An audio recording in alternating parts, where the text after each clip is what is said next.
नमस्कार दोस्तों, मैं हूं सूरज और आज के इस वीडियो में हम लोग जानने का प्रयास करेंगे कि किसी भी गोलीय दर्पण जैसे कि उत्तल दर्पण है और अवतल दर्पण है, इस अवतल दर्पण और उत्तल दर्पण के सामने भिन्न भिन्न स्थानों पर यदि किसी वस्तु को रखते हैं तो उसका प्रतिबिंब कहाँ पर बनता है।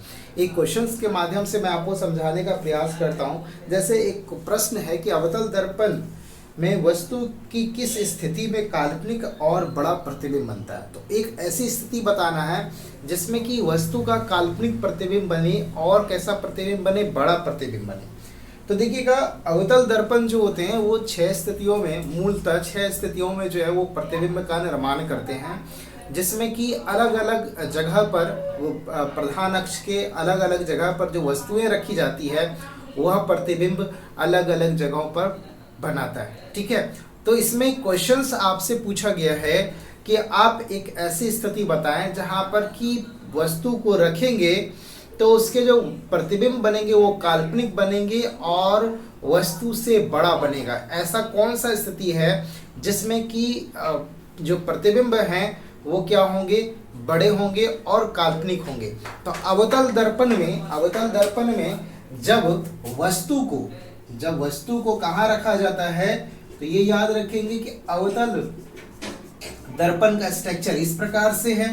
ठीक है, अब इसमें ये हो गए पोल, ये हो गया आपका एफ यानी कि फोकस, और ये हो गया सेंटर ऑफ कर्वेचर। ठीक है, कल का जो क्लास था हमारा लाइव क्लास, उसमें मैंने बताया था कि किस प्रकार से दोनों के बीच में रेडियस ऑफ कर्वेचर और फोकस दूरी के बीच में रिलेशन बना सकते हैं, कैसे बता सकते हैं वो मैंने बताया था। हो सकेगा तो इस वीडियो के डिस्क्रिप्शन में उसका लिंक दे दूंगा, आपको मदद मिल जाएगी। तो माना कि एमएन जो है ना वो कोई एक अवतल दर्पण है, ये अवतल दर्पण का स्ट्रक्चर है। ठीक है, अवतल दर्पण का ये जो है स्ट्रक्चर। अब इसमें प्रधान यहाँ पर यदि वस्तु को आप कहाँ रखते हो, यदि आप वस्तु को पोल तथा यानी ध्रुव तथा फोकस के बीच रखते हो, कहाँ रखते हो, पोल तथा, तो मान लीजिए कि यहाँ पर ए बी कोई जो है ना वो वस्तु है जिसके बी बिंदु से प्रकाश जो है वो कहाँ आती है, आपतित होती है। ठीक है, दर्पण से, और परावर्तन के बाद आपको पता है कि कहाँ से होकर के गुजरेगी। ठीक है, फोकस से होकर के ये क्या हो गई, गुजर गई, फोकस से होकर के गुजर गई।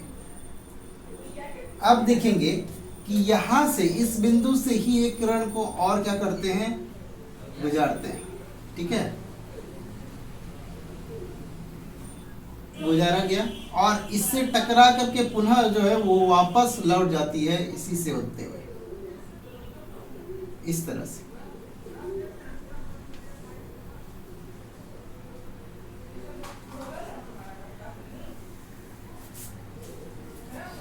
अब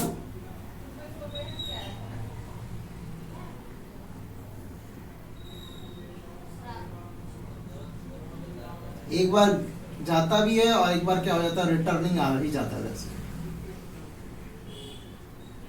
जब ये तो टकरा करके वापस लौट गया, ये तो टकरा करके वापस लौट गया अपने माध्यम में। अब जब आप पीछे की तरफ से खींचते हो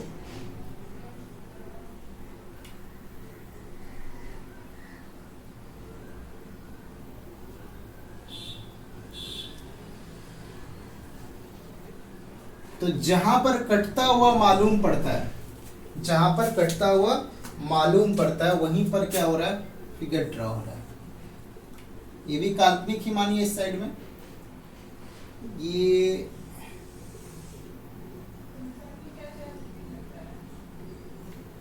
ठीक है, ए डैश बी डैश एक प्रतिबिंब यहां पर बना, ए डैश बी डैश प्रतिबिंब बना, और यह प्रतिबिंब क्या है, काल्पनिक प्रतिबिंब, वास्तविक रूप में नहीं कट रहा है, कटता हुआ क्या कर रहा है, मालूम चल रहा है। तो कहां पर वस्तु को रखा गया, फोकस तथा पोल के बीच में जब वस्तु को रखते हैं तो उसका प्रतिबिंब जो है दर्पण के दूसरी ओर बनता है। कैसा बनता है, आभासी बनता है, आभासी प्रतिबिंब बनते हैं, ठीक है। ये आभासी प्रतिबिंब है यानी काल्पनिक प्रतिबिंब सीधा बनता है, क्या बनता है, सीधा बनता है, ठीक है। प्रतिबिंब कैसा बनता है, सीधा बनता है, और क्या सीधा बनता है, और कैसा बनता है, बड़ा बनता है, कैसा बनता है, बड़ा बनता है। तो यह प्रतिबिंब सीधा बना, और कैसा बना, बड़ा बना, काल्पनिक बना यह प्रतिबिंब, दर्पण के दूसरी ओर बना, अवतल दर्पण के दूसरी ओर बना। तो क्वेश्चन आपके पास क्या था कि कौन सी स्थिति में वस्तु का जो प्रतिबिंब है अवतल दर्पण के सामने वस्तु को जो रखेंगे वो कहाँ बनेगा, वो बड़ा बनेगा और काल्पनिक बनेगा, कौन सी स्थिति होगी ऐसी। तो ऐसी स्थिति जो है जब आप वस्तु को कहाँ रखते हो, जब आप वस्तु को फोकस तथा ध्रुव के बीच रखते हो तो आपका जो प्रतिबिंब बनता है वो कहाँ बनेगा भाई, वो दर्पण के दूसरी ओर बनेगा, अवतल दर्पण के दूसरी ओर बना, क्योंकि ये कटता हुआ मालूम पड़ रहा है, ठीक है। दर्पण के दूसरी ओर यह प्रतिबिंब बना है। मेरे ख्याल से आपको ये वाला जो छोटा सा वीडियो था, क्लिप था, एक तरह से ये आपको पूरा का पूरा समझा दिया होगा कि किस प्रकार। यहाँ पर ये ऑब्जेक्ट है यानी कि वस्तु है, क्या है, वस्तु है यहाँ पर, ठीक है। जिस स्थिति में वस्तु है उसी स्थिति में वहां पर प्रतिबिंब बना है, ठीक है। आप इसे नोट डाउन कर लीजिएगा, और जो भी आपको क्वेश्चंस एराइज करना हो, यदि आप वीडियो देख रहे होंगे और क्वेश्चंस एराइज करना हो तो आप कमेंट बॉक्स में कमेंट करके आप पूछ सकते हैं। और अगर यदि कोई त्रुटि हुआ हो, कुछ गलतियां हुई हो और आप उसे पकड़ रहे हैं तो आप वो भी कमेंट कर सकते हैं, वो भी स्वीकार है।